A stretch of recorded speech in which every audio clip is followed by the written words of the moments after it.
From the Tapped Out Wrestling Network studio, we bring you the original Tapped Out Wrestling podcast with your hosts, Nick McDaniel and Myron Fancher.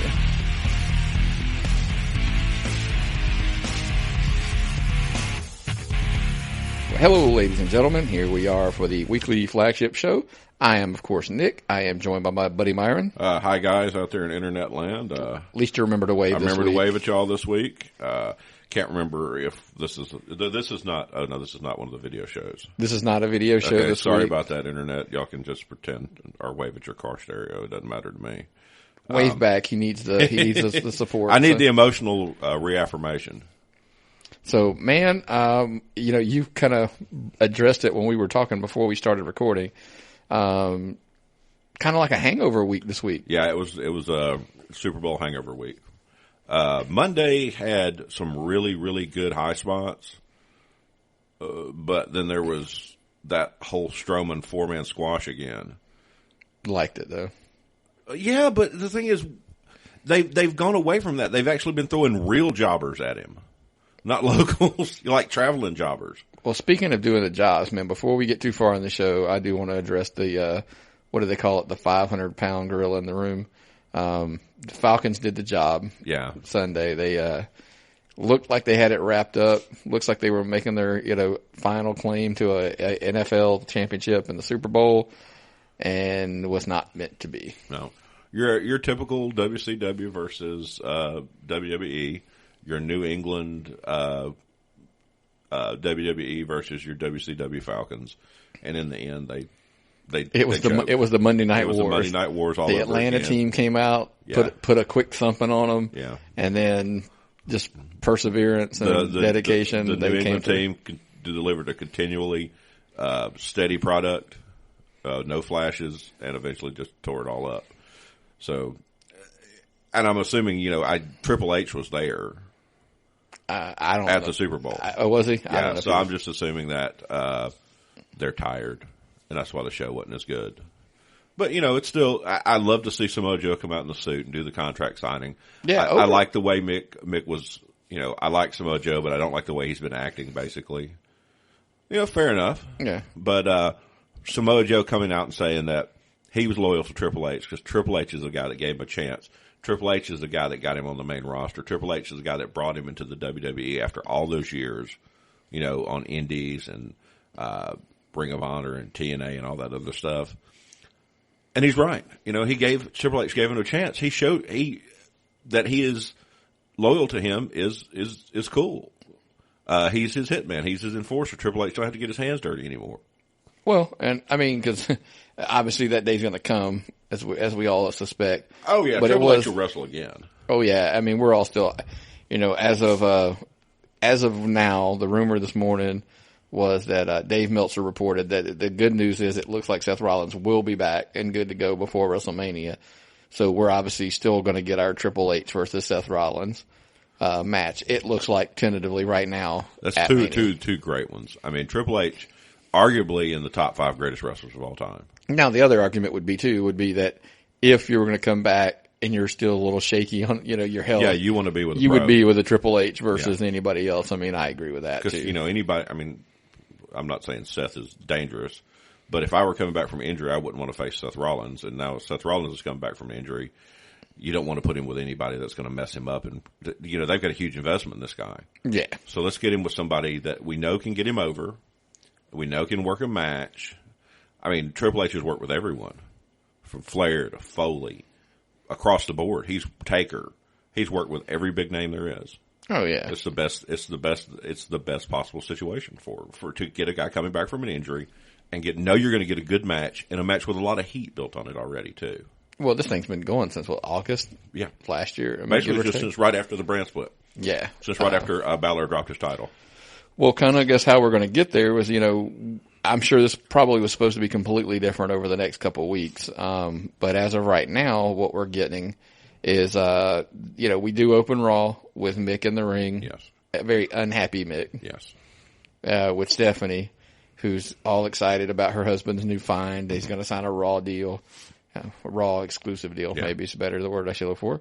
Of course, out comes Samoa Joe. Mm-hmm. Cool. But you made the joke of Joe in a suit. Yeah, it looked like they had to go get that suit just for not just for men. That's hair color. Men's Warehouse. You look good. Joe looked good. I guarantee it. Joe, but he just looked out of place. Well, I'm used to seeing him with a towel around his neck and those weird shorts and leggings he wears. I mean, I've never seen outside of the times he does contract signings, you don't really see him in a suit like that. And Triple H is a suit guy, so I guess he wants his hitman to look like him. I don't know how that's really does anything about getting Joe over, because Joe is super over right now. When he ran out and hit Rollins the other night, everybody knew who Samoa Joe was. Yeah. Yeah. And then to make sure everybody knew who Joe is, I thought they did a really good thing this week. When he calls out, all the guys in the back. Yeah. Of course, Roman Reigns comes out. But yeah.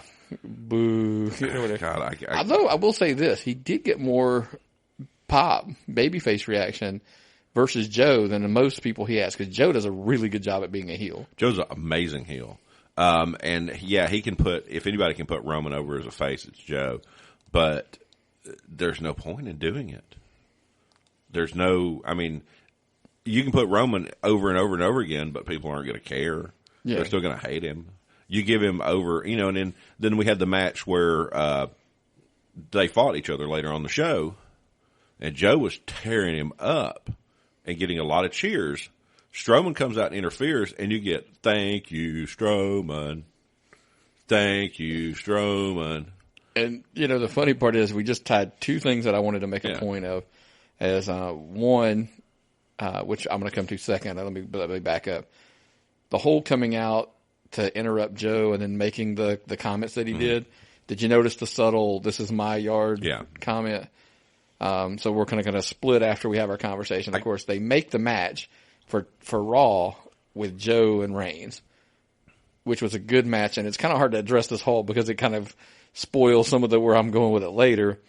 But I guess we'll tangent off for a second of, does that little subtlety basically all but guarantee we're getting Roman Reigns and Undertaker at WrestleMania? Well, either that or Paige. Or is this my house? This is my house. It's her house, but it's Undertaker's yard. Okay, yeah, so I guess she lives in the house.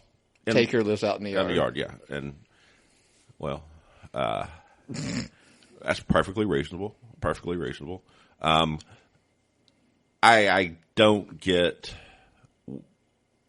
why, but if this is finally if this is the straw that puts Roman over full-time heel, because it is Taker.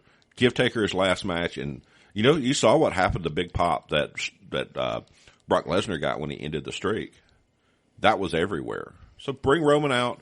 You're gonna knock down the poor old man that everybody loves in his final match. I mean, Undertaker is nostalgia. Undertaker is the tie back to the past. He predates Triple H. He predates anybody on the roster.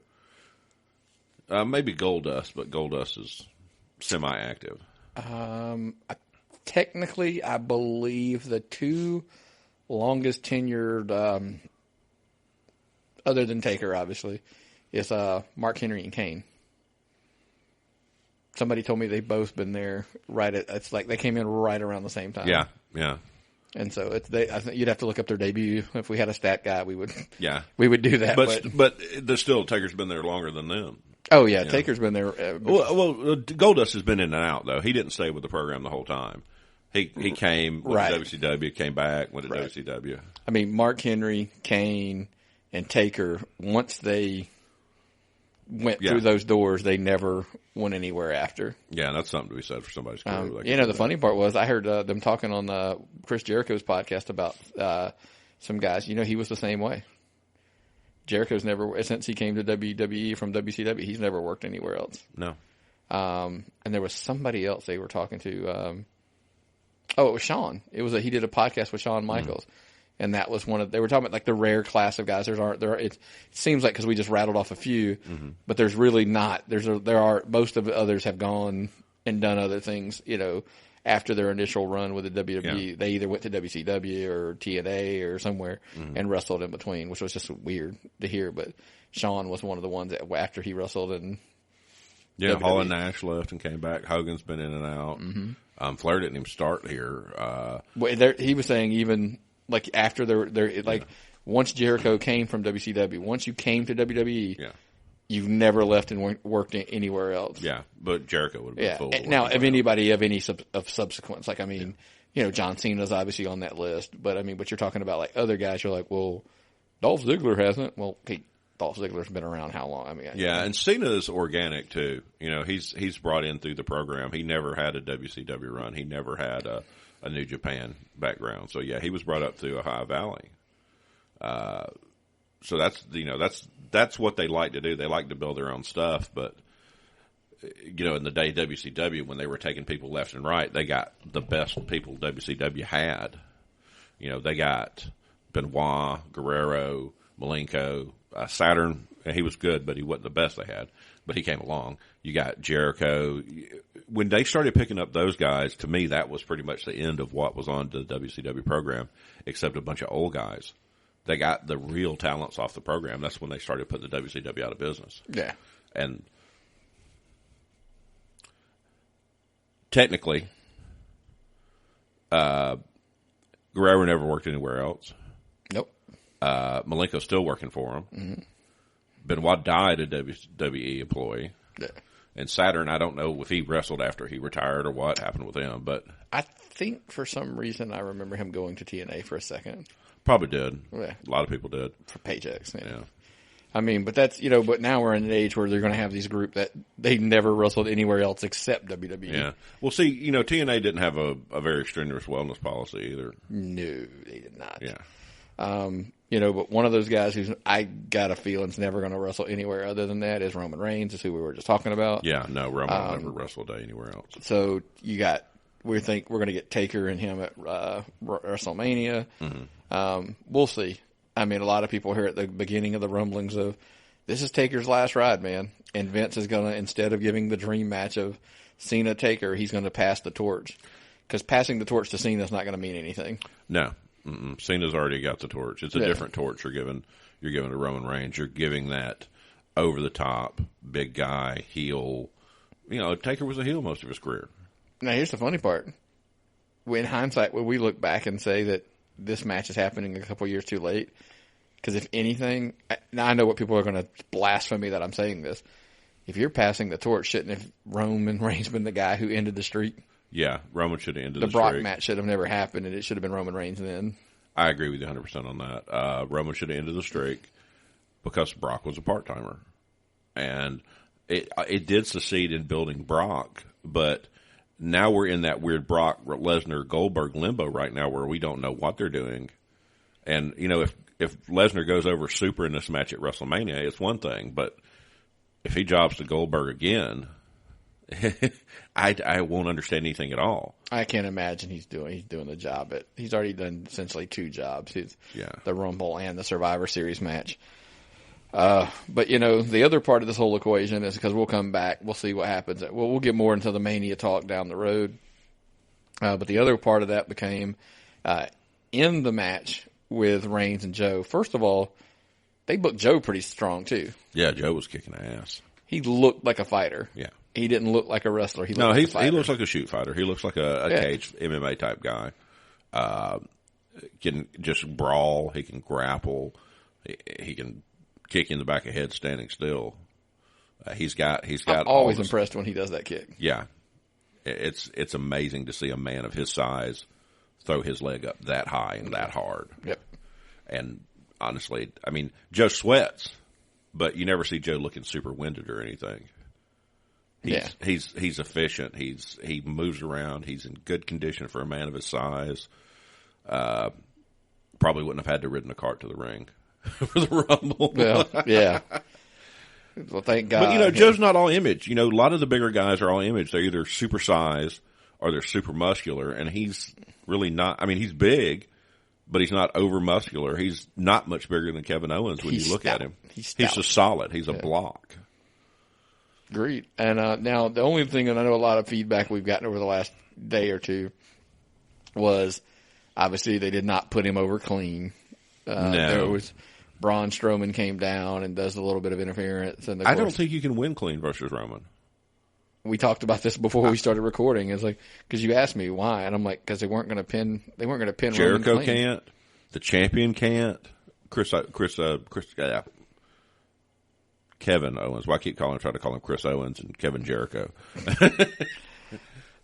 But yeah, I mean, I just don't think Vince is, especially kind of referencing what we just talked about. Mm-hmm. If he's fighting Undertaker at WrestleMania, and this is the big if Vince's idea is he's going to pass the torch to Roman Reigns, let's hope it's a heel Roman Reigns that he's losing to. But if he is losing to him, Vince isn't going to make him look weak going into the Rumble. So anybody I think that's facing Roman between now and the Rumble, I'm afraid I've got some bad news. Well, I mean, we've got Strowman at the pay-per-view version of him. That worries me to death. Was it Fastlane to a roadblock that there's no way out of? Yeah. There's no way out of WrestleMania. Yeah. It worries me to death because that comes to my next piece of business here. Braun Strowman has come, he has grown leaps and bounds in 6 months. He is a legitimate giant monster heel. He is one of those force guys. He's not Andre level, but he was Big Show during the Big Show's prime level. He just the look. Even his ring work's getting good. His mic work, they're keeping it kind of short and sweet. Simple. Yeah, he doesn't need to cut a 10-minute, even a 5-minute promo on somebody. A lot of yelling. He's angry. He's an angry big man. Yeah. And I just, like I said, man, he's come in his own. I'm sure. And I'm sure it had a lot to do. I think in the beginning, didn't you say they were putting him on the road with Kane? Oh, he's rode with Big Show. Big Show worked with the him. Other guy, the other super improved guy, Corbin, has been riding with Kane. That's on who SmackDown. it was. Yeah, that's so basically, they get a mentor and a travel partner to talk and teach them how to be the classic big man. And I don't think a lot of that can be taught. That big, over-intimidating guy like Taker was, like Kane was, like Big Show was in his prime. Show gets busted on a lot now because he's slow and lumbering. Now, he's lost weight. I know he looks better. He's looked better. Yeah, but he lost a lot of his mobility. Back when he was with WCW, he could come off a top rope on somebody. Yeah. And he lost that and slowed down. The way Mark Henry never was super quick, but Show is slowed down to that Mark Henry level where you're a lumbering guy and people can take their time and take shots at you and bring you down. Yeah. But when Show was younger and could move, he was a force, and they're making Strowman that force again, and that's the kind of people that come down there, intimidate the face, draw heat, get people up. Oh no, my little hero is getting pounded by this giant monster. And that's what they do. That's what wrestling does. It makes you feel sorry for the smaller face kid getting pounded by a big guy, and you start cheering. Then you go buy merchandise when they come out over the top. It's right out of something Jerry Lawler could have written 30 years ago. It's the same exact concept. And to see Strowman being able to execute that when I thought he was a vegetable when he first started coming out. Oh, both. I'll stand, but I'll second that. I was worried to death. I'm like, what are they going to do with this stiff? And then just out of the blue, man, when they brand split, man, the brand split. I saw somebody say the other day the brand split has benefited Strowman, Bliss, and Corbin more than anybody else on the roster. Oh, yeah. But the thing is, I think it's actually benefited everybody. But those three are the biggest winners. I think they've had the biggest breaks. Yeah. Of everybody on there. Yeah. Because you can make arguments, and which we will get to the women as a whole. I think it's helped. Yeah. So basically we got the DQ finish at the end of Raw, which, I'm not sorry, the DQ finish. I can't even think. Joe gets the win because of the distraction by Braun. And then of course we were talking about Braun Strowman has the 4-on-1 handicap match where he just annihilates the four guys. Oh, excuse me. He annihilated three guys because one bailed and ran, which was hysterical. But then, afterwards he does his angry. He's told Mick Foley to give him competition every week or he's going to take it in his own hands. And, of course, Mick says, I'm going to give you competition at Fastlane You're fighting Roman Reigns, which is what we were just talking about. And we're both scared to death of where this is going. So we're looking at Fastlane in 2 weeks from now? I think it's 3 or 4 weeks from now. Because, they usually have a layoff before the big 4 pay-per-views. So there's probably at least 2 to 3 weeks between pay-per-views before Rumble starts. So, yeah, but you can't just sit and build that match and just let it stay on a back burner until a month from now. I hope they're getting it in sooner than that. I'd have to check the dates on it. Because I really want to get that match over with. I want to see that. Yeah, but our biggest fear is not so much, the match itself. I think the two guys can probably put a typical big man match. And I think as it goes back, I agree with, Wade Keller made a comment of, not every match and not every wrestler has to be a 5-star wrestler. It's the circus, man. Yeah. There's the tightrope walker, there's the gymnast, there's the big strong man, and and sometimes a lumbering big man who's just putting a beating on somebody is a good, change of pace. Yeah. Because if everybody's doing the lucha, high flying, cruiserweight stuff, then they don't look that special. But if you have Braun Strowman on in front of, before you have the cruiserweights on, the cruiserweights look faster because you just got done watching Braun Strowman do the work. Yeah. They work as an essential component. Actually, it is a month away on March 5th, man. Yeah, that's what I thought they had said. That's before. insane. And then you got about a month after that's Mania, yeah. Because you've already booked 2 matches, 2 big matches. Either one of them could be main events. Which is where we're about to roll into next. Because, the other one would involve the whole Chris Jericho, Goldberg, Kevin Owens thing that happened. This segment, I really, really liked it. There's legitimate tension between Goldberg and Jericho. Bill can't convey that emotion.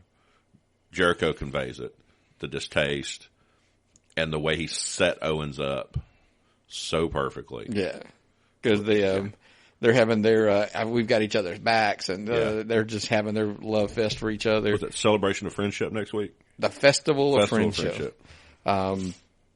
Goldberg comes out, which was weird. It was just kind of like unprovoked. Dun, dun, dun. So he comes out, makes a little reference to them if they can just kind of get out of the way, and so he starts talking, and of course they've had enough, so they interrupt him. Of course, by the way, the whole thing is he accepts the WrestleMania challenge of Brock Lesnar. Like, we didn't know that was going to happen. Yeah. But then the humor started, which I kind of enjoyed for a change. The whole list, he was going to put him on the list, and Goldberg walks over, takes the clipboard and the pen for him, puts his own name on there, and kind of like, I'm on the list. Or so. That was pretty funny. Chuckled that pretty good. But now, so then they get into the segment more where Owens is like, why I'm the Universal Champion? I'm the longest reigning Universal Champion. And of course it's because Goldberg says he hasn't fought him yet. Yeah. Well, one, he's really technically the only Universal Champion. I know Balor had it for a day. He's technically but he was the champion for a day. It's good to see them putting other people out there with Goldberg to help him. But even he's so stiff out there, man, on the mic. He's stiff on the mic. Lots of sweat. He's angry and he's intense, man. Yeah, he's angry and he's too intense. He looks like he's about to stroke out any moment. Not because he's in poor conditioning. I'm just saying he's so over the top. Like, that played in WCW 20 years ago. But now it looks like, damn, Bill's going to die. I hope they got a crash kit somewhere. And I dig the little shots Jericho took. Yeah. I've never liked you, and that was pretty funny. Yeah. Which he hasn't. No, because that goes back to their history in WCW. Yeah. And I'm sure at this point, if you've listened to a lot of Chris Jericho and like the Chris Jericho, Shawn Michaels that you and I were discussing before we went on the air, it's funny. They both admitted, like, there are things that now in their lives that bugged them back then that they just wouldn't, because they're just not the same people anymore. They're old men like us.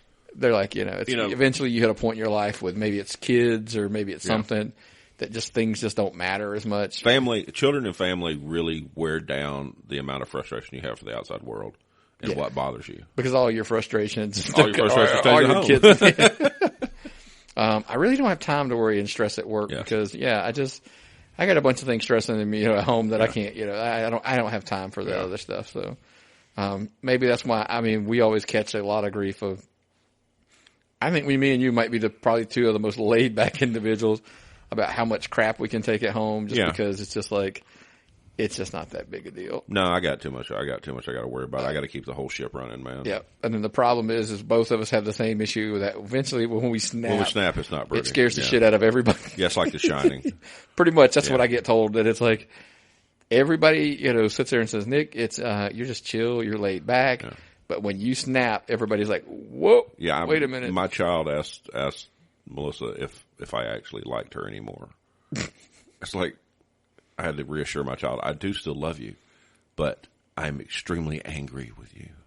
Well, our language around here is just because I love you doesn't mean that I like you. Ah, yes, brother love. Yes. We do use that one a lot around the house. My mother used that one on me a lot, actually. Yeah, because, hey, I love my family. I don't like all my family. Yeah. And that's, kind of a big rule, but, and have Festival of Friendship. I'm like, how the hell did we end up down that path? Yes. So miraculously, Chris Jericho does volunteer Kevin Owens for a match at Fastlane with Goldberg. Yeah. And of course the match later in the show is made official, so that match is happening. That's going to be awesome. But don't worry about it, man. I got your back. Yeah. We've always got each other's back. It's different having your back versus Goldberg than having your back versus Sami Zayn. Agreed. As much as I like Sami Zayn does not have the profound chance to hurt you. Well, I think when you see Bill Goldberg squash Brock Lesnar in 90-something seconds, you probably are not liking your odds if you're Kevin Owens. Well, Owens actually can carry a long match. Well, funny you should say that, because I have a question for you. In any booking logic, is there any possible way, after letting basically Bill squash Goldberg in 90 seconds, and then, of course, humiliate him at Royal Rumble again, is there any way that they can let this match go more than, 2 or 3 minutes? The problem with this match is someone gets shit on. It's either going to be Brock or Kevin. Right. If Kevin only goes 90 seconds, it's him. If Kevin goes and puts a real match out of Goldberg, Lesnar gets shit on. And Lesnar's going to get shit on basically going into WrestleMania. Which is not going to happen. Vince which isn't is going to let their that big happen. show.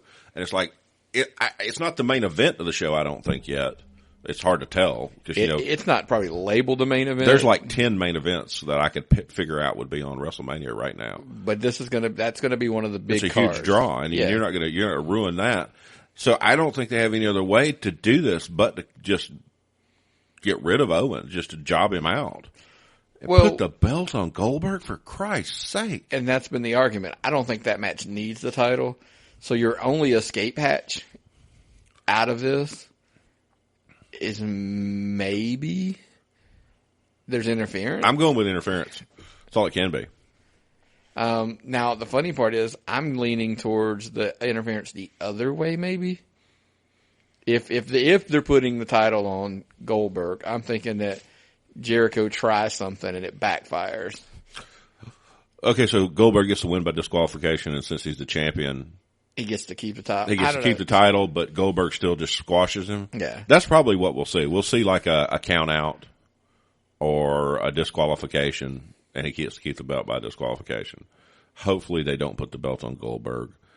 As much as we've bashed Kevin Owens about he shouldn't be the champion, he's an Intercontinental champion, he's busted his butt as champion. He's took on a lot of matches. He's fought a lot of contenders. He's defended the championship. So he's worked his butt off to keep it. And just crapping on a guy you've built up to be your champion is stupid. But you know how much they love the part-timers. Well, yeah, that's because it gets convoluted when you try to walk this path of logically what can happen. Yeah. It's either you're like you said, you put the title on Goldberg, and then he goes into Mania, and then Brock takes it off of him at Mania a month later. Well, who takes the title back off of Brock? Because Brock really is not going to keep the title if he's a part-timer. I mean, do you end up somehow in the convoluted way that you have heel Roman Reigns after fighting Taker going after somehow you twist it into a babyface Brock? But yeah, exactly. That's the Brock is absolutely the most unappealing champion, most unappealing character in wrestling today, maybe ever, because you can't feel sorry for him. He's not appealing in any manner. He's a great fighter, but he can't cut a promo. I mean, I bought a Lesnar shirt when it was on sale, but I was hoping it would. Every time I read what it says on the shirt, it's Paul Heyman's voice I hear saying it, because I don't know if Brock can string 3 words together. His promos aren't horrible, if I remember from back in the day, but I just think he just doesn't. It's not his thing. I don't think he wants to do it. I think Heyman sells it better. Yeah.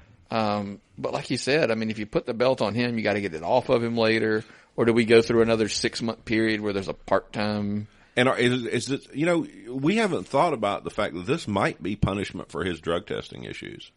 Even though he did not get suspended, he made the WWE look bad. Maybe. I mean, if you can make a sports entertainment company in the internet age look bad, he made them look bad.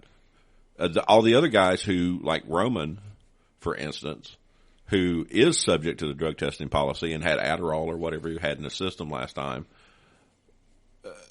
you got to feel like crap if you're going to be one of the main guys on the roster, but you have to follow a set of rules.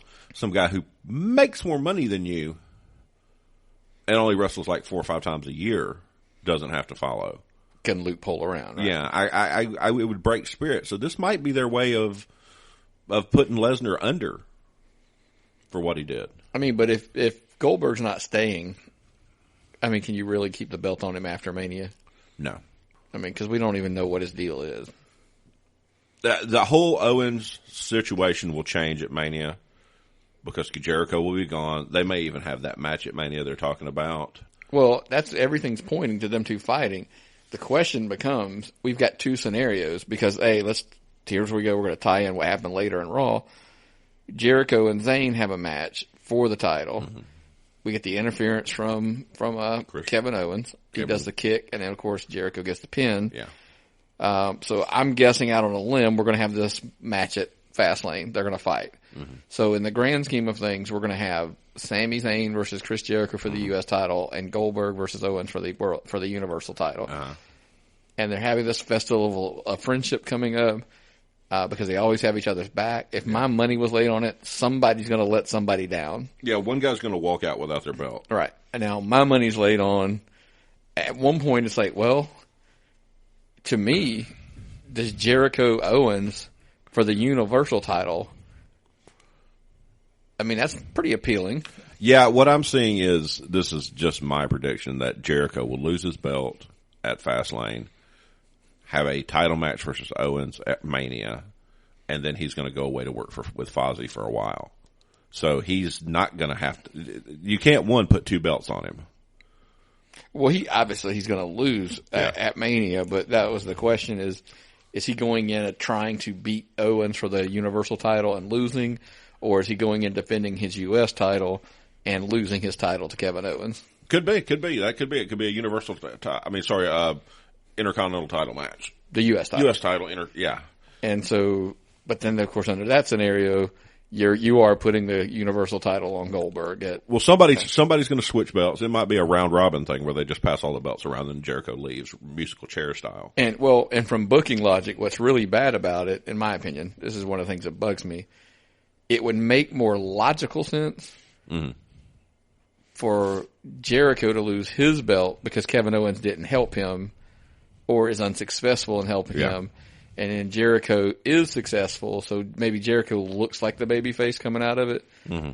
Because if it's vice versa, if Jericho doesn't help Kevin Owens and he does help Chris Jericho in his match, then Kevin Owens has a legit beef. Well, I know Jericho can flip at the drop of a hat.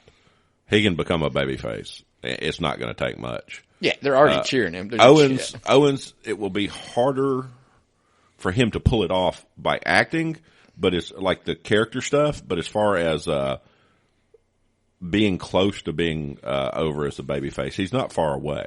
Oh no, I didn't mean like which one was going to be the babyface.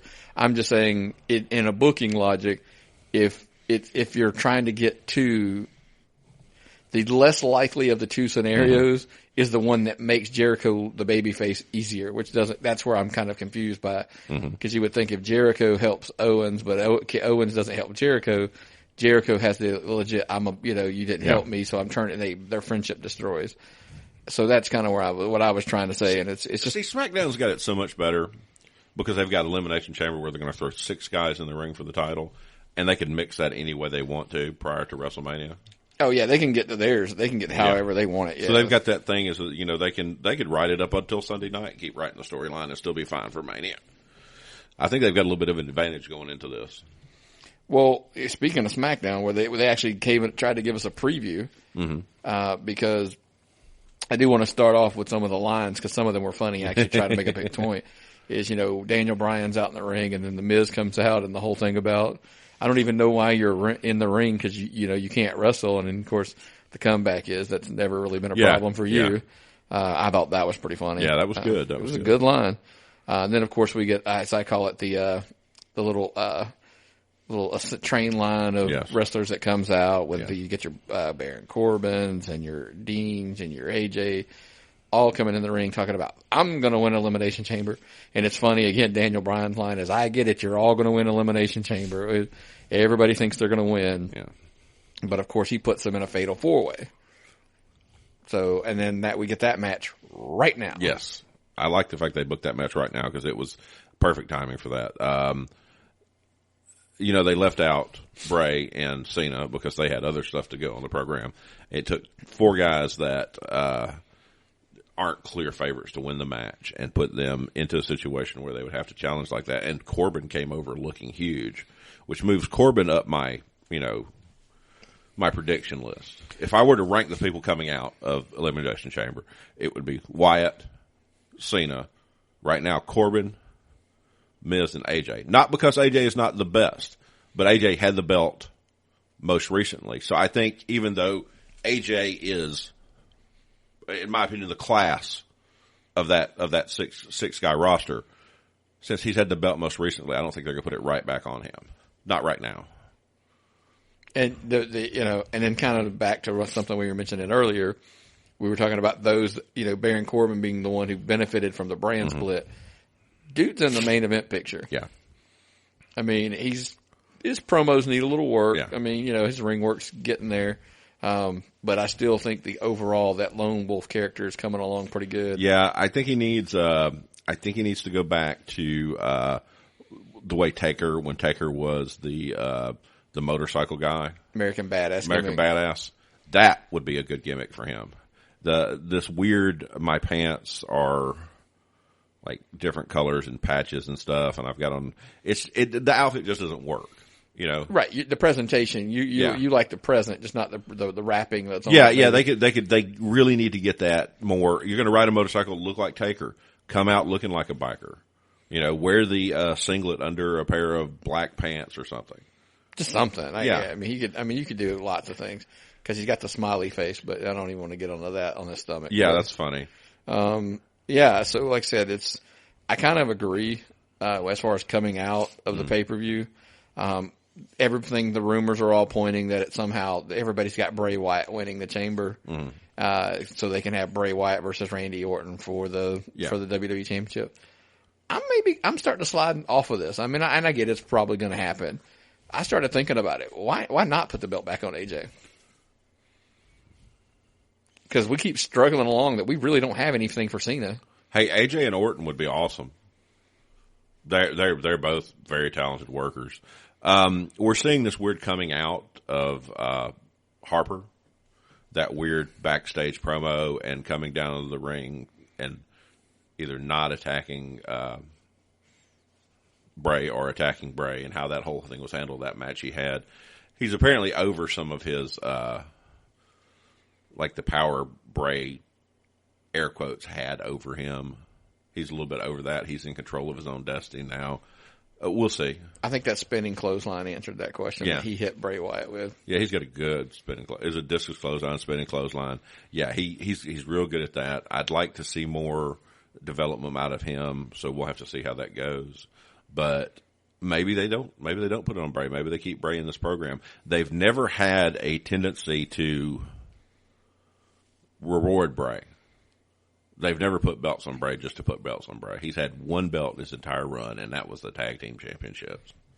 So, which, from the record, they still should be the tag team championships. Yes, champions.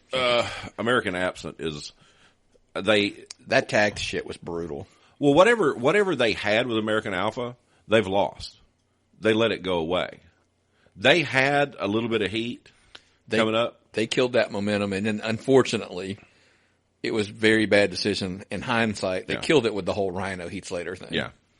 And then when they tried to get it out and get it started, it was starting to start back again, and then they just disappeared off the roster.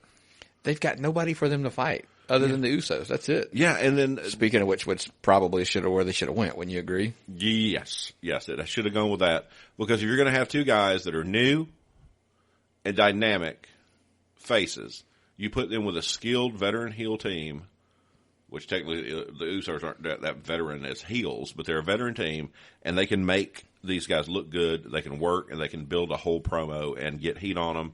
And they didn't do that. They consistently put them in these turmoil matches, which is... It's either the like I said, the tag team turmoil, or it's a 12-man tag. We've seen it. We've seen this over and over again where they bring everybody out to the ring, and it's not interesting because it's Breezango and the Ascension and the Vaudevillains. And can I ask you a question? Yes. Why was Breezango on the babyface side? I couldn't work that math out. The math was simple. They didn't. They had too many. They have one extra heel team. One extra heel team, and then you only had two true babyface teams because you had Rhino and Slater. Yeah, and you had you had Alpha.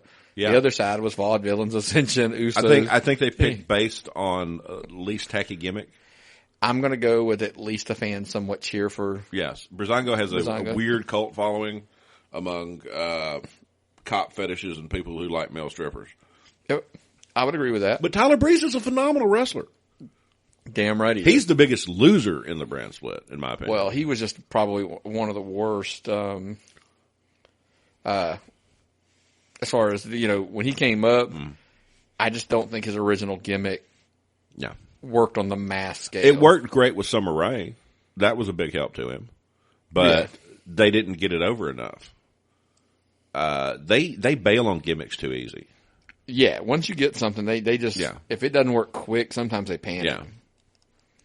But could they have got Cena over with his Doctor of Thugonomics gimmick in 2017? God, no. Okay. Could they have, got him over? Because, right now he's barely even on gimmick. All he's got left are his catchphrases. He does, you can't see me and stuff like that occasionally. But Cena's more of John Cena than he is John Cena, the character. Right. And, they did the right thing by sticking and pushing at him, even though the character may have changed. They changed it out gradually as time changed. They got him over, and they stuck with it and got him over. And they need to focus more on stuff like that. And if you're going to bring somebody up from NXT with a gimmick you don't think will work, either don't bring them up or bring them up with a different gimmick. Right. And I think that's the bigger thing is that they've got to, go back to the old vignette style. Yeah. Roll somebody out. Let them know they're coming. You'll get a feel, because if you're rolling those vignettes on a Raw, and that crowd will give you that instant feedback whether they're into them or not. Unless you're Emelina. When they roll vignettes for a year. It feels like it, man. Well, they say it's coming for Valentine's Day, which doesn't make any sense to me, but they got to put some more blood into that women's division, because how are they killing me with this women's division where I enjoyed it so much and now it's stale? I heard something that was hysterical on the Emelina angle. They said, what if, now, barring you, this is coming from a fat guy, so let's kind of roll with it. It might have been Pat McNeil that I heard on a podcast say, what if they've been dragging this out for so long, because it's been, 10 weeks? It's been quite some time, yeah. Or something like that. It's been months. It's been a couple of months, if not longer. He said that when she finally debuts, she weighs like 300 pounds because it's been so long since she did the photo shoot. Yeah. That she's just kind of binged eat, and she's like just huge. She looks nothing like the character that they've been doing. And she's been on the promos almost as long as she was out with her injury. Yeah. And who knows what's going to happen? And we've not seen her. I mean, I've seen pictures of her wrestling at house shows, so I doubt she's gotten too big. But she hasn't. That was just he was saying that would have been hysterical. That when she finally returns, now she's active on Twitter. I've seen her, but I'm just saying that would have been hysterical. I got to get her on Twitter because I don't see her doing anything because I must not be following her on Twitter. She does a lot of what you've seen on Raw. Okay, lots of pictures. Well, I'll tell you one thing about some pictures. If Nikki Bella retires, I'm gonna miss it. I'm gonna miss her pictures because she looks great right now, and the whole her and Natty thing, great feud. They've got Mickie James and Becky, great feud. Yeah. They've got this thing where the shade that little bitty tiny Alexa Bliss threw at Naomi. Oh yeah, you're still here. Oh yeah, I'm wrestling you. That's hysterical because they're hot. The women's division on SmackDown is so hot. And then they got their best talker over on Raw with Charlotte. And they're wasting it. Yeah, I'll address we'll start on the SmackDown side because it takes a few minutes longer to address. I know last night during SmackDown I put a thing out there about I made the slippage as Mickie James walks out and makes her entrance. I went, wow. Yeah. And the wife glances at me and I go, man, she looks good for her. I mean, she looks really good. Save. Could you tell that she's had a baby relatively recently within the last 2 years? So yeah, there was that. That was slipped. Then of course I was like hashtag crazy chicks and she kind of looked over at me again and she was like, don't think I don't listen to the show. And then says, for the record, you might also want to recognize that Crazy Chicks, when you're ready to settle down, is not where you want to be. And I said, I think I made a good point to that on the show. I don't know. Rachel's been a little on edge lately. She's a little on the edge. George is getting upset. I mean, she's I think she's doing a heel turn, man. She might be going full heel turn on me, so maybe that's what she's setting up. So anyway, so she comes out and she does comes to the ring, Alexa Bliss, and I was on Twitter and there was somebody, I think I want to make it, I think his name Brian Austin on Twitter, comes in because I made the point of Mickey's mic work. I'm just totally into. Very polished. Yeah. And he said, she sounded a little scripted. And I said, of course, then, no offense to Brian, but when he said that Naomi came off good on the mic, I'm like, all right, never mind. Well, that's a personal preference filter there. You're looking for something that's not there, and then you hear something delivered that you don't appreciate.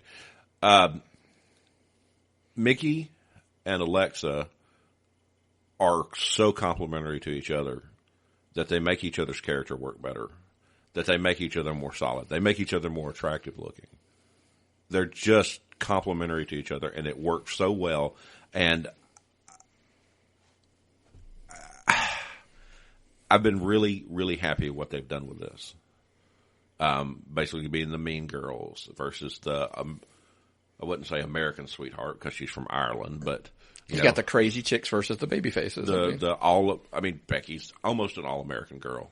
She's an all-Ireland girl. Yeah. And Naomi's she's a great athlete. And I will once again reiterate the thing I've said for weeks/months on the Naomi character. I completely respect her, like her work in the ring. She's like a phenomenal athlete. Mm-hmm. I just not a fan of her gimmick. Yes, and it was especially funny. when she had to you're going to feel the glow. You should say that. It's not scary to get glowed on. Rachel turns to me and goes, did she really just say glow? You're going to feel the pain. Feel the glow. You're going to feel the suffering. Yes, she did. Or you're going to get glowed. And it's funny because I know you do sometimes you have the similar thing. Yeah. I like to watch wrestling with my wife Rachel as we're sitting there because you like to see it from a, I don't want to. I'm about to insult ourselves here because I'm going to say when you're watching it with somebody normal. Yeah. Well, somebody's not a mark, basically. Somebody's not that invested into that world, and it's just funny. because they will point out little things, and I like to ask questions to her. Yeah, they can diagram the sentence. And it's funny because when Naomi came out, made her entrance, I said, not too long ago on the show, I kind of made a joke about, I wonder if when they envisioned her gimmick, was there a pole involved in the, and she watched it for a second and she went, I could see that. And she's like, that's, I get it's probably a cool gimmick, like the dancing and everything, but it's Scream Stripper. Yeah, I think they intend to be more Lakers girl with it, but it winds up being more Pony girl. Yeah, exactly. I was thinking Oasis, but you're right. Yeah. Pony's probably got more stage room for her to do the running slide on. Yeah. So yeah, I would say Pink Pony. Yeah. But man, I'd say anyway, so at least when they get into the ring, 3 of the 4 mic works I was happy with. Mickey's I liked, and if you don't think of it, they have the most faith in her. Take up the time that they talked and who spoke. Yeah. The longest chunk of that conversation. And while Becky's main, I hate to say it, her main drawback is that horrible accent. And nothing wrong with an Irish accent, but her accent is more flat and drawn out than you'd expect. Yeah. Your leprechaun type Irish accent. Kevin Dunn. Yeah, Kevin Dunn just doesn't like it apparently. So she's not going to talk a lot. And then Alexa, of course, is just, she's Alexa. She's the perfect. Bitch. Yeah, she's just the bitch. Internet darling. Yep. I swear to God, I get on my Twitter and some days half of it is just pictures of Alexa Bliss. Not me posting them. Just people I follow, just reposting, posting pictures of Alexa Bliss. Well, and she's the champ. We got 3 women's matches on this pay-per-view and no Carmella. Well, that's the funny part. And that's just scary. We're starting to, morph into the same brain here. Because that's exactly what I was about to ask you, man. We're going into an elimination chamber card with 3 women's matches. I can't tell you if it's ever happened. If somebody knows that it has, you could shoot, an email or a text or something, DM or whatever. I can't believe that's a text, but a DM, and let us know that it's happened. I don't believe that it ever has. And if it has, it's probably been God knows how long since it's happened. They've never had the talent to do it. Yeah, because on top of those other matches we just said, we're also going to get Natty and Nikki, in a match. See, this is where Raw has a weakness. Even though they're 3 hours, they have to cram it with that cruiserweight stuff, the 205 stuff, and odds and ends. And if you look at what I watch from program to program, I probably actually watch more of SmackDown. Well, yeah. Even though it's only 2 hours. Because there's at least an hour to an hour and a half lost for me on Raw. It's stuff I just didn't care about. Yeah. No, I know what you're saying. I mean, I'm live tweeting it all, so I have to sit through and all of it. They anchor SmackDown tight. They put on what I want to see. I want to see gimmick matches. I want to see women's matches. I want to see interesting, fun, big characters. And Raw is just not delivering what I like. I mean, over on Raw, it's part-timers or it's Braun Strowman or it's a bit of a struggle over on Raw right now. Yeah. I agree. And the women's they've ruined what they're doing with the women's because they've only got 4 women active on the roster right now. Sasha's hurt. They worked and beat the Sasha Charlotte program to death. Good program, but they beat it to death. Yeah. Then they stick Bayley in, but Sasha with Nia Jax. Nia Jax faux injures Sasha. Bayley and Charlotte, while it usually is good work, it's just not. I don't know why that doesn't get me. You would think that match would get me, the 2 of them, because it's got everything you need for a quality match. Just doesn't do it. I just don't think overall. I don't think they have the chemistry that like a Bayley Sasha has. So we're going to heel turn Sasha eventually, the way it's looking. Yes, and as we joke with on our buddy Chris on Twitter.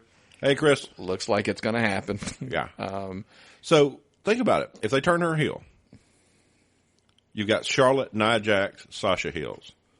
1 active face. Emma comes back. Always been a heel. Worked with Dana Brooke, who was a heel.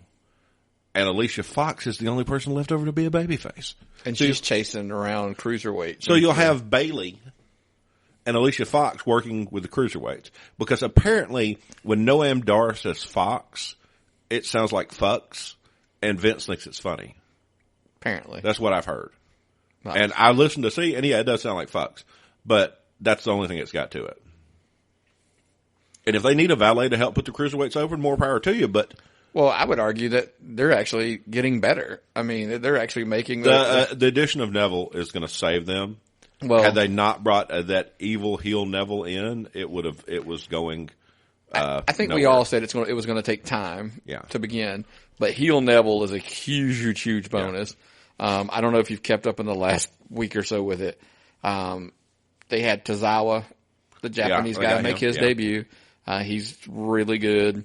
Apparently, and I did not catch it all last night, but Tajiri returned to 205 Live from his injury, so he's back. Okay. He's going to work. Because what I'm saying is where it's going, I think, is you're going to have heel Neville. Eventually, everybody says that Austin Aries is going to become the babyface. Him as a babyface, though? Yeah, for going after heel Neville. That he's going to become the quasi-cocky babyface.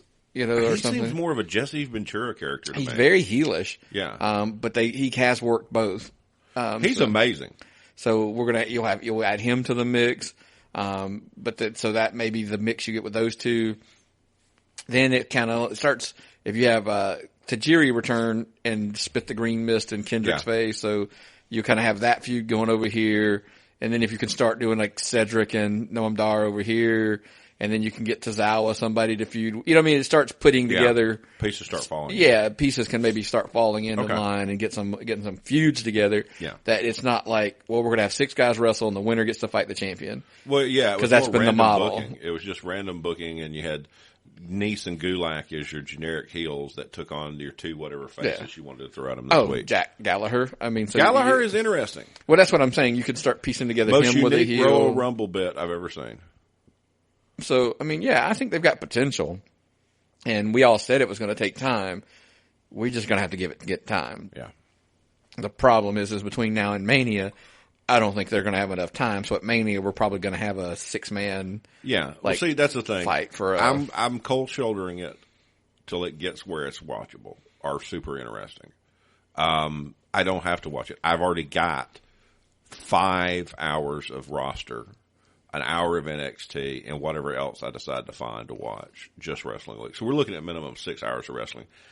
If I'm going to add that 7th hour, it's going to be really good. Well, you're doing, like I said, NXT, or you're doing, So if I'm going to add another hour, they need to get it finished, and I'm just going to wait. I'm going to let them sit. I'm going to put them on the back burner, let them sit till the program's finished, and I know that I'll get a good show every week, and then I'll start watching it. But until then, it's just going to have to sit. But what are they going to do with the Raw women? Well, everything that, they're saying right now is that we're heading to a fatal 4-way at Mania between Bayley, Nia Jax, Charlotte, and Sasha.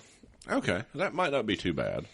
But, and unfortunately, if by that point, see, my thing is maybe that's where we get the heel turn, Sasha, not beforehand. Because then you at least go into it looking like there's 2 baby faces, 2 heels. And then maybe somehow something goes down where Bayley pins Sasha. I've mentioned this before on another show. That's probably what happens so Charlotte doesn't have to lose her record. Exactly. And then the night after, if you want to take Charlotte away from the world title picture for a minute, Sasha jumps, her Bayley on Raw the next night to make her full heel turn. And then that's how you get the heel Sasha Bayley. You get that program for a minute. Who knows? Maybe Nia Jax takes Charlotte out at the at WrestleMania. That way you could take Charlotte off TV for a minute. Or you could have, Charlotte be like her dad and be something smart, like bribe Nia Jax to take out the other 2. Yeah, who knows? I mean, or Ted DiBiase did with Andre the Giant. They can't. I don't think they can survive right now without Charlotte. But give it a shot, see what happens. But when is the expansion redistricting draft or whatever? When is the next draft? They haven't set the dates on it. I mean, I know they're going to do one, but it's going to be tough to get to July the way they're running right now on Raw. I mean, who knows? Well, I think your shot in the arm is going to be that post Mania, you have the call up period where does Asuka come up after WrestleMania, or do some of the other women maybe what's her name, Ember Moon. Yeah. And I'm going to draw a total blank because I had her name in the top of my head and I'm trying to say it. Who's the other girl? You talking about Liv Morgan, or you're talking about Peyton Royce and Billy Kay? Yeah, so you could pull up some of those if you need to. I think Billy and Peyton need more time. I don't have a problem with them. I think they're great. I just think they need more time to polish. Liv Morgan is getting better as a wrestler. She's fine on all the other stuff.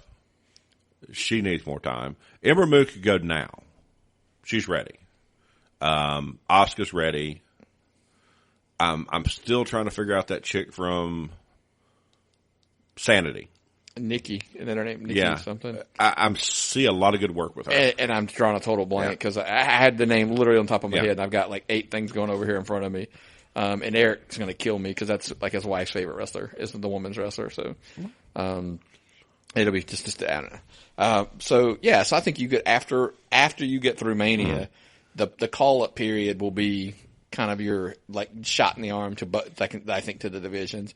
Quite possibly even the SmackDown Tag Division, which we butchered, God, the Revival could walk right through that whole division. That's the thought. Maybe as they make their debut the night after Mania, you pull up, some of the members, for the women's division, you call them up. So I think that's probably where they go. Mm-hmm. But as we've always said in a lot of things, you got to get there. Yeah. And I look at the tag team champions in NXT right now, the Authors of Pain. That is if those guys have one thing going for them, and it's they're big and strong. Vince they loves don't, the big they don't strong have anything else, but like I said, Vince loves the big strong guy, so they might come up. By the way, real quick, it's Nikki Cross. Nikki Cross. Yeah. Okay. Eric, I told you it popped back into my head. I don't know why it even shot out, but I just wanted to. If y'all are upset with us, send us flashcards. Make some flashcards up. Send them. We need pictures and big letters. Yeah. But I know it's Eric's wife's favorite wrestler. I had Nikki in my head. I couldn't remember her last name. I'm sitting here about to call her Nikki Six, but I'm like, wait a minute, he's a band member. Right? Wrong genre. Wrong genre. Like I've worked 26 hours in the last 2 days. I'm going to need like first grade where they put big letters up on the wall. Yeah. But anywho, Nikki Cross, she's the one. Maybe she's ready. The problem with her is if they pull her up, do they pull Sanity up as a whole? Sanity is just another dirty Wyatt knockoff. Well, the funny part is that's what a lot of people are waiting for. The Sanity come up, and they turn, and that's finally the group that turns Bray and the babyface. And because Eric Rowan's got to come back at some point. Yeah. So then you would have Rowan, Randy, but that thing would have collapsed at that point. So wash Wyatt up, cut his hair, get him a little bit better gimmick. You got instant money right there. You have him as. See, you want to clean him up. I want a dirty Bo down. I want Bo to grow the beard. I want Husky Harris back. I want Dirty Bo. Dirty Bo. That's a good character. Dirty Bo, and because then that way, when Randy turns on, he has a guy he can depend on. He's got the one true family member that he knows he can depend on no matter what. Well, they've got Bo riding the bus and eating the biscuits, but he ain't getting on the main stage right now. Well, I mean, he apparently wrestled a dark match. Yeah, he's a house show guy. And Axel beat him at the dark match at Raw before Raw went on the air. So, a social outcast. There's conflict inside the social podcast or the social outcast. So yeah. Well, Adam Rose is back as Kruger. Yeah. I don't know where he's at. He's probably England. Probably this would be a good place for him. Yeah, absolutely. There's so much going on in England right now that if you've got a little bit of talent and a little bit of name recognition, I think you could get on a program right away. But I mean, there's so much going over there. We kind of tangent off for a second with all of the UK tournament. They just had WWE. They had they've got Progress. You've got ICW. So many million things over there. And just a quick plug for our buddies over there. We'll shout them out. The Buzzards podcast. Mm-hmm. They cover that scene very well. So definitely check them out. Twitter, Facebook. I'm going to have to try to get some of the old pay-per-views from some of those federations. I want to see more of this Peter Dunne guy, who I think is one of the ugliest people I've ever seen, but it's perfect for what he does. The bruiserweight, the bully gimmick that he does. Yeah, I'm less enchanted with the Wolfgang guy because I think he's just the guy he's big enough to wrestle, but not big enough to be a big man. It reminds me of, and I'm sure he's a great wrestler. I mean, what I saw of him, his matches were good on the tournament. But do you remember? Oh God, he was one of the Hillbilly Brothers, and then he became Midian. Midian. He became he became Midian. Godwin, or one of the Godwins. Godwin that became Midian in the I was kind of like, that's who he reminded me of. He's just big enough, just fast enough. Yeah. And just strong enough and won't last long enough. Yeah. But anyway, like I said, if you're into the UK scene. I want to see some Trent Seven. I want to see that guy that acts like Brad Pitt in the movie Snatch, the pikey guy. There's a couple of characters I'm interested in seeing more of, and I want to see what the English women's scene look like. Yeah. I've seen some of the wrestlers on Twitter. I follow tens of thousands of female wrestlers on Twitter, just, because I like to keep up on the scene. I like to keep ahead of. I want to see who the new talent. I want to know the new talent when it comes up. When somebody finally comes in, you want to know. Yeah. And that's where the talent's moving right now. The real movement in talent is going through women, and women are getting called up. They're getting sent to the Performance Center every day. Well, and Triple H has said that tournament is happening this summer. Yeah. So and that would be a good thing if we know who some of those ladies in the UK are, because I guarantee you some of those ladies are going to be in that tournament. Yeah. Women's wrestling is bigger now than it's ever been before, and it's going to continue to get bigger. You've got God knows how many women's federations. I looked into some of the pay-per-views, which they're weird. They're iPay-per-views, and they're just released like where you can just basically video on demand when you want to see it. Mm-hmm. I can't do the flow slam thing, mainly because I think basically Vince is going to crush it out of existence within 6 months. So I'm not going to get into that, but I'm going to look around and see what I can find out. Because, there's a video wrestling. Sit down and watch it on TV when you want to. Yeah. I mean, the only other app that you can really get it in, I think, is like the Fight Network. I've got the Fight app. Yeah, I mean, because those are the guys who, I think, Anthem, that are all tied in, who now owns Impact. Yeah. Impact signed a deal with a Japanese federation just the other day, and there's going to be probably some new things coming out of that. Oh, yeah. Hey, look, if they can get stronger they get, the better it becomes for everybody because they start pushing Vince.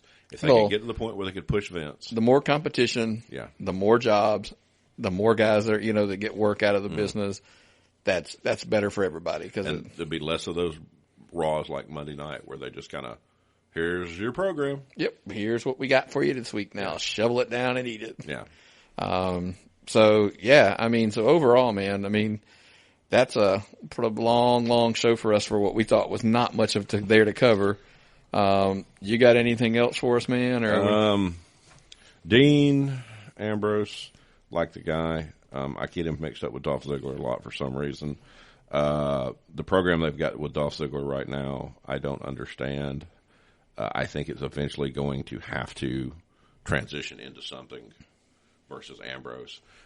There's a handicap match versus the guys that he beats up on a regular basis who win every match against him, but then he cheap shots them after the match. Well, as Dolph Ziggler points out,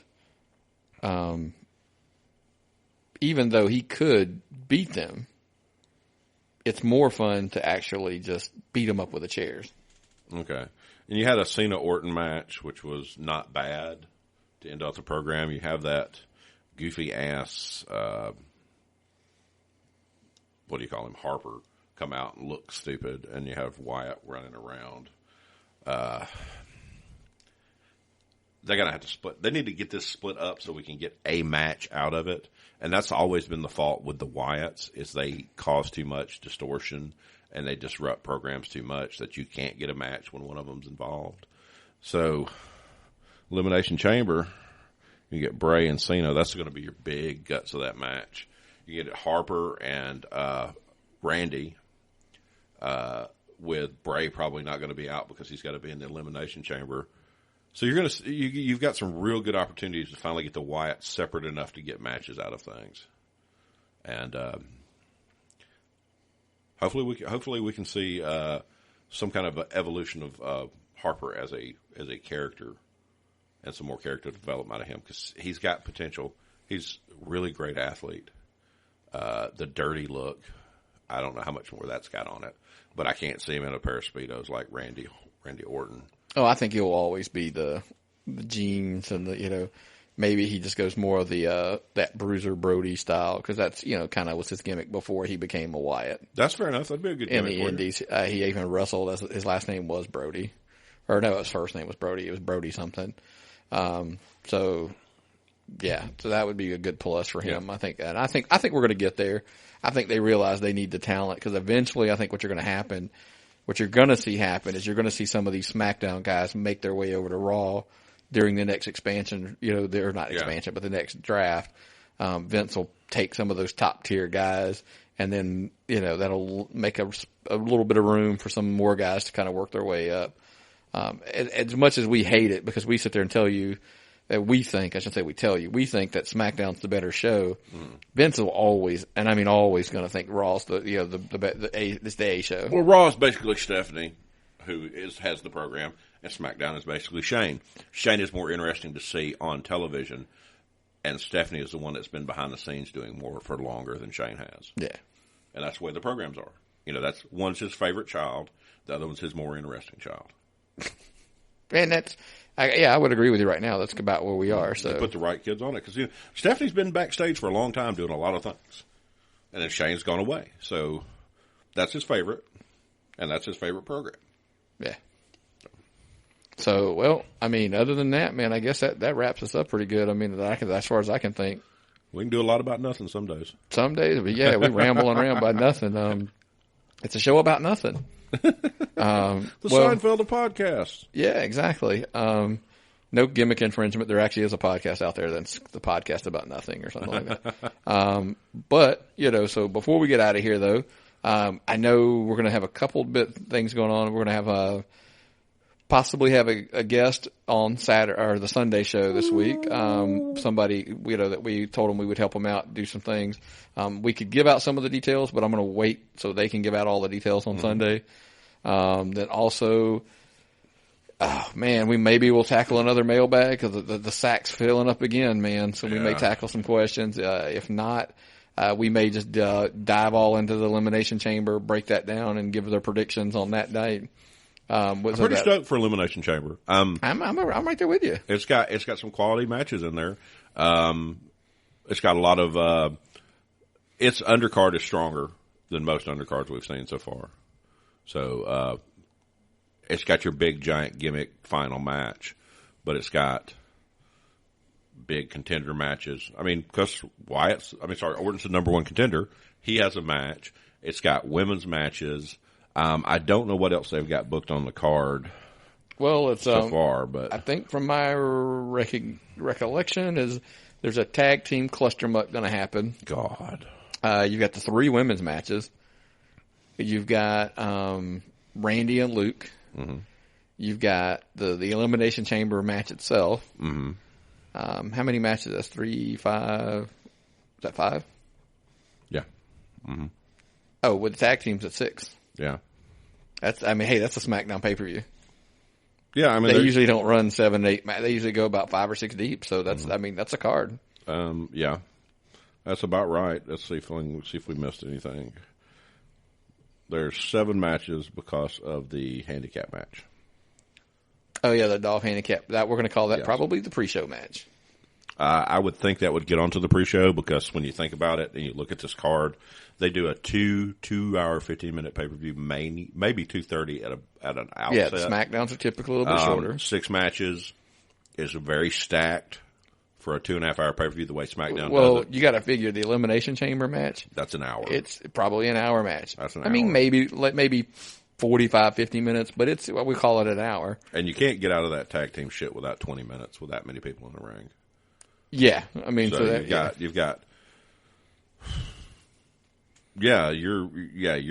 may go 3 hours, but they need to bump that turd. I think some of the women's matches will be a little bit shorter. Yeah. I think you give a little bit of, honestly, the funny part is I think it's the title match that gets the shortest time of all of them. Well, it's hot. The women are hot. They're passionate, brawling. Don't start to fight for you, ring the ring bell, that kind of thing. You're going to see more spirit out of that. The Natty Nikki match has the is the one that may not even make it to the ring. That's funny. I think that's the one that could go the longest. But I don't actually think I think that's probably just going to be a now as far as fight. total match quality, I'm thinking you're probably right. Becky and Mickey probably have the best shot to wrestle for the longest period of time. I'm really looking for the Alexa and Naomi because they're so different. Basically, Naomi's your over the top athlete, and Alexa's more of your cerebral assassin type. Yeah. So, well, we're not going to give away all of our stuff here. But we do want to hear your predictions. If you want to be like a friend of the show, believe it or not, man, while we're talking, Chris Luth sent me his predictions for the whole card. If you want to send us your predictions, I mean, hey, we would love to, kind of read them out, kind of give you on your opinion on some of the matches as well. And we'll give you a shout out, give you the credit for your picks, while we're doing ours. So if you do want to send those to them in, well, hey, everybody's like, well, where do I send them to? You can DM them. You can do a couple things, but here's where we're going to go. I'm going to rattle down the list. This is going to be the last week I'm going to say this, but I'm going to make the announcement again one more time. The voicemail hotline is gone, so don't call that number anymore. If you hear it on an old show, it's not there anymore, so don't call that number anymore. But of course, you can email them. You can just send them to our email at tappedoutwrestlingpodcast@gmail.com. That is tappedoutwrestlingpodcast@gmail.com. We are, of course, on Twitter. You can find us, at tappedOutPod, at tappedOutPod. Of course, if you want to get a hold of Eric, he is over on Shooting with Eric Stanton. He is at Shoot Eric Shoot on Twitter. And Myron, yours is? Myron the Mark TOP. Myron the Mark TOP. Mine is just at TappedOutNick. So you can send them to anybody particular, but of course, if you want to, just send them straight to the show, at TappedOutPod. You can find us on Facebook. You can shoot us a message there. And that's just Tapped Out Wrestling Podcast. You can find us there. So there's that. And actually Tapped Out Wrestling Podcast Network, wink, wink, is where you can find us now. And then, everybody's like, well, where am I listening? Where can I listen? Well, we're kind of steamrolling into one. Where can't you listen? Where can't you listen anymore is what it feels like. But if you go to our website at tappedoutvwrestlingpodcast.com, it basically on the left, it kind of has pretty much your typical, your more, bigger ones. Believe it or not, the server we use sends out to so many places. Today, I happened to Google this. I was looking for something else, and I was like, "Oh, FM player? What is that?" We're apparently, Myron, we're on FM player, which I have no idea. So apparently, Lipson's sending us out to, something I didn't even know we were on. So clearly, I haven't put those on the website. But yeah, to the left on the website, your iTunes, your Google Play, your YouTube, all that. It's all down Stitcher. It's all down the left. Then of course, we always say that's the easiest way to find us on all of those things. All we do is whichever one of those you choose, just go down that list. We just ask you simply to subscribe to it. Subscribe. And if you got a moment, what do we want you to do, man? Man, we want you to like and review us. I've been looking at a lot of podcasts lately because, we're comparing stuff and working on some other stuff. And I think one of the things that sets us apart from the other podcasts is the amount of fan interaction we have and the amount of people that tell us they like us and the amount of people that listen to us, the guys that go out of their way to say something. Put those reviews in on there. Let us know what you think about us. I don't think a lot of podcasts get as much feedback as we do. I mean, I'm sure the bigger ones do, much more. But we get a lot of fan interaction, man, and that makes me really happy. Oh, absolutely. I totally agree. This is, we started doing this for ourselves because we thought it would be fun. And it is fun, but we've realized how much we are out there interacting with people, and it's basically this is one big happy wrestling network. You got your wrestling fans right there that you interact with and you talk with, and it's been great. And what we love is, and everybody thinks that we want, as far as the interaction goes, like everybody's like, oh, you just want the people that agree with you. Absolutely not. Nope. We always say, I mean, you can respectfully disagree with anybody. Yeah, I disagree with Eric just about everything. I mean, well, it's because, you're more of I don't mean that in a bad way, but you're more of a casual, you Mark, fan. I'm a Mark. I'm a guy who will sit down and watch a program on the USA channel, and not the guy who will fight through an internet pay-per-view to find Ring of Honor or something like that. Right. And I'll pay money to go see a WWE show come to town, but I won't pay. If I look at the tickets for the Ring of Honor show, and if they're half the price of the WWE show, I'm not going to go to that. Well, it's not even that. I mean, I think some degree of it is too is, I mean, there's a fan who dissects ring work, and there's that gets into the nuances to some things, and somebody, it's funny because MSL always makes the joke about the guy who's the 50-year-old in the trailer, drinking his Budweiser, in Alabama somewhere. He just says, "Damn, that Braun Strowman's a big son of a bitch." Program. I am an entertainment character. I like a guy who can cut a good promo and a guy who's got a good gimmick and that kind of thing. And the wrestling to me is secondary. I like the work, but I'm more interested to see what they do because to me that's what draws. And I like the circus. Yeah, I like to see the characters. I like to see the workers. I like to see the combinations.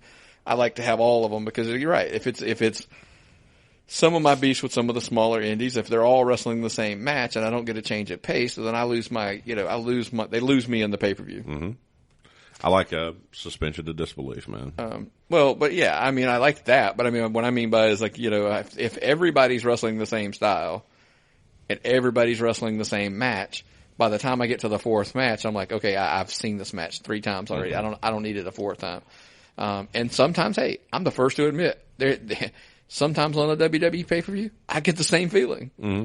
So it's not like I'm, knocking one federation over the other. I'm just saying, hey, as a whole, that's what I see. So I'm more of I try to be more well balanced as far as what I like. Mm-hmm. But I do. I mean, and I'll make the joke of, we referenced it. They were talking about the other day on, I think it was Austin and, Austin's podcast. Him and Bruce Pritchard were talking about the, WrestleMania 18. Yeah. Rock Hogan was 18. Mm-hmm. And it was kind of one of those, was it a technical clinic? No, but arguably it's probably one of the most, emotionally invested crowds you'll ever see. It's pops. It was over. I mean, it was awesome. Yep. If you haven't seen it, you should watch it. I tell people that all the time. Everybody's like, "Oh, what's a match I should watch?" And I'm like, I don't care who you are. You should watch Hogan and Rock at 18. Mm-hmm. And they're like, wasn't Hogan old by then? I'm like, I didn't say it was a wrestling technical clinic. Well, I mean, Hogan wasn't great as for a ring worker when he was in his prime. No. It was just all presentation. Yeah. And that's a lot of times with wrestling, it's presentation, and I'm a mark for a good presentation. Yeah. So anyway, lastly, before we get out of here, we want to plug some of our, favorite things we like to talk about. Leather by Dan, his links on our website. Love it. If you're looking for good quality belt, custom made belt, it's where you want to go. I think the special right now, they just advertised it was $9.99, not $9.99, guys. That's $999. Mm-hmm. Custom made belt delivered in about 12 weeks. Isn't that what they said the last time I heard? That's the last time I heard. It's about 12 weeks, and you can make it, the nickel plated, 3 plates. You can get what you want on there, man. But then, of course, last but not least, we like to say, on the webpage, it's on our Twitter account. It's been on our Facebook account. Our Amazon affiliate link is there. That's how we pay the bills. That's right now. Yeah, it's one of the big way to pay the bills. So if you're buying stuff on Amazon anyway, go through our link, click that link, go through and purchase it. If you're worried about, did you click on the right link? It's funny. It's just go to the webpage, click on the link. It'll take you to where, and you start. I use that, so I make sure I go through. It takes me right to my Amazon page with my wish list, my login, my everything, my orders and profile, and I have the link to my 2 favorite internet pages in one place, right there. So do that. Like I said, it doesn't cost you a dime extra. We make a little bit of a referral coin off of it. So it helps pay the bills here. So that's it. Good place to buy books. You can do the Audible books, man. That's one of our favorite ones, man. I know Rachel, it was funny when we got married, she was a book person. Like she wanted to hold a tangible book. Mm-hmm. And then, I actually, signed her up for, this is a long time ago, obviously. I said, look, man, just try an Audible book. Yeah. And so she did, and she loved it. She did the whole the Killing Kennedy book. Mm-hmm. She's done several of them where she's just done them all audible. Bill O'Reilly's book? Yeah. I know, and I'm not political in any sense, but believe it or not, we've actually watched the movies they did for those. They did Lincoln, they did Kennedy, Reagan, and we've watched all three of them. Mm-hmm. And they're basically narrated by him on lots of things. Yeah. It is very non-political. Okay. It is not done with a political slant. It's very like he did research and it was factual based. Like this is what happened. This is what happened. So which is like people always like when they dodge those bullets. Now, if you don't want to support him because you don't believe, that's a totally different argument. Yeah. But they are cool books and cool movies. I mean, she's listened to the books. I watched the shows with the movies with her. Well, I mean, I can see the advantage to Audible books because the arthritis in my hands are so bad that just holding anything for an extended period of time is horribly painful. So I can see where an Audible book would be so much better for me. I mean, for us, the twist is we're too busy listening to podcasts on our commutes to and from work. Yeah. But for some people, I mean, you know, I'm obsessed with professional wrestling. Yeah. It's market research. Well, the thing is, it's my childhood. It's the good parts of my childhood. Yeah. Just about all the good parts of my childhood, I can come back to a kernel that is professional wrestling involved in it. Okay. The last time I had a good time with my father was at a wrestling event. Pleasant memories in my grandmother's house watching wrestling on her old, wooden TV console. Those things are pleasant. And now wrestling is just an extension of that. Absolutely. It's a tie back to the things I enjoyed in life. And it's fun. And unfortunately, a lot of people, this could be bad. I just don't think of it this way. I just don't ever remember a time in my life where wrestling was not a part of my life, me watching it. Yeah. I mean, ever. I mean, I literally remember watching wrestling pretty much my entire life. I think I went from cartoons to wrestling. I mean, because I think that's the way it came on Saturdays back home. Yeah. You got your Saturday morning cartoons and it segued into wrestling. Yeah. So, but anywho, back to what we were saying is, Audible books, man. Yeah. Sign up. Hey, the link's on our page too. Another thing which was really, really weird. Buy your kid, if you got a kid going off to school, did you know that students get a 50% off Prime?